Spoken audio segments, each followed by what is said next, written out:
Questions there. A new CBS News poll finds more than half of Americans think the environment will be worse for the next generation.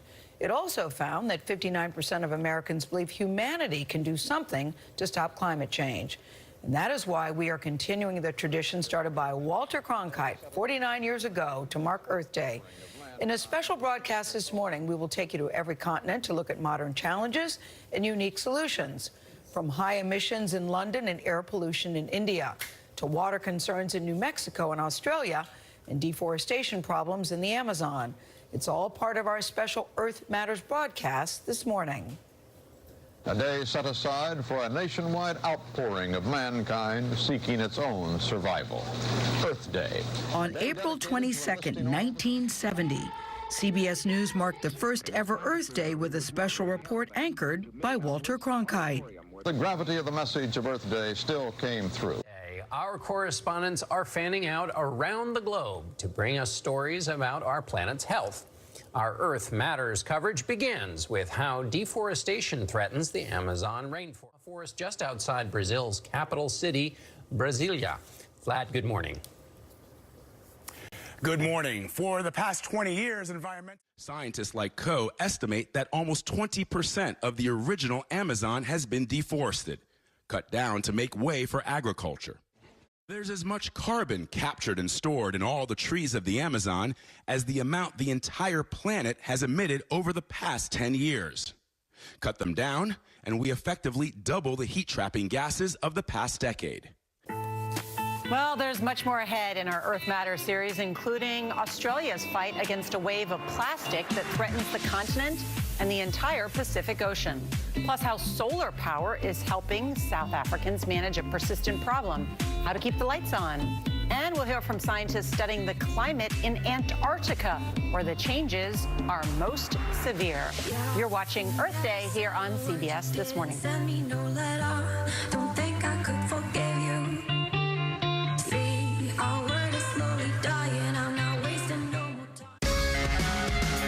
Our special Earth Matters coverage takes us to one of the most dangerous places on the planet for air pollution.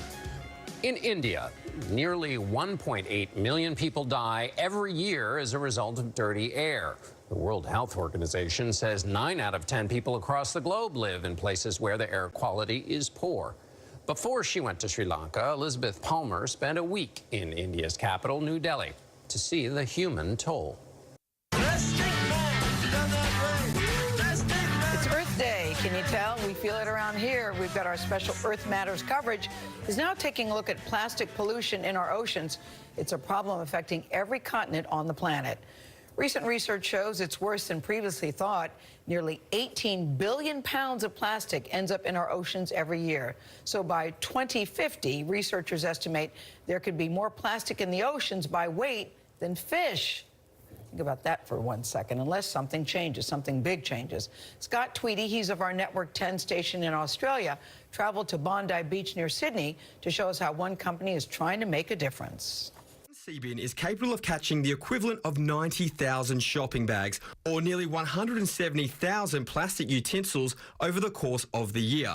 There are more than 700 sea bins working in the harbours and marinas around the world. The company is deploying an additional 60 sea bins in the US this week, on top of the 6 currently cleaning the waters around. We'll show you why that could pose a worldwide danger. But first, our Earth Matters coverage turns to the fragile Rio Grande, one of the country's longest and most iconic rivers. For nearly 2,000 miles, the river winds its way from the Rockies down to the Gulf of Mexico. More than 6 million people in 3 states rely on it for drinking water and irrigation. But climate change is threatening that vital flow. We sent Michelle Miller on a 300-mile journey along the Rio Grande. She joins us now from Las Cruces, New Mexico. Michelle, good morning.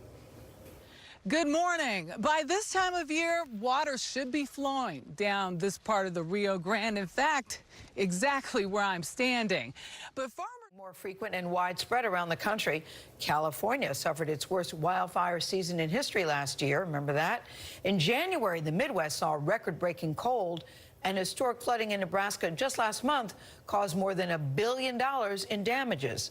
That's billion with a B. CBS News climate and weather contributor, that's Jeff Barrodelli, is here to show us why changes in the Arctic are having such a big impact here. Jeff, welcome. Good morning, guys, and good morning, everybody.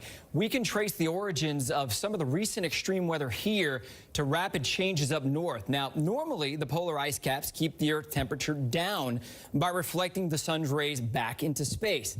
Now the ice is melting fast. Listen to this, over 900,000 square miles, nearly 6 times the size of California in just the past 40 years.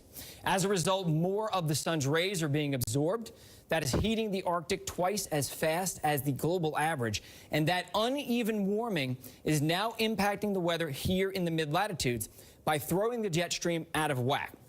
The jet stream is a river of air in the upper atmosphere controlling the track of storms and the distribution of cold and warm air.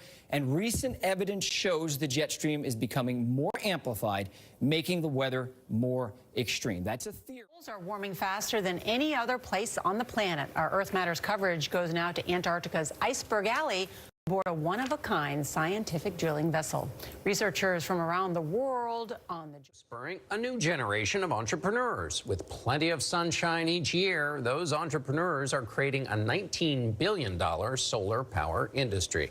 Deborah Pata is just outside Cape Town with how this could be a model for other countries in Africa. Deborah, good morning.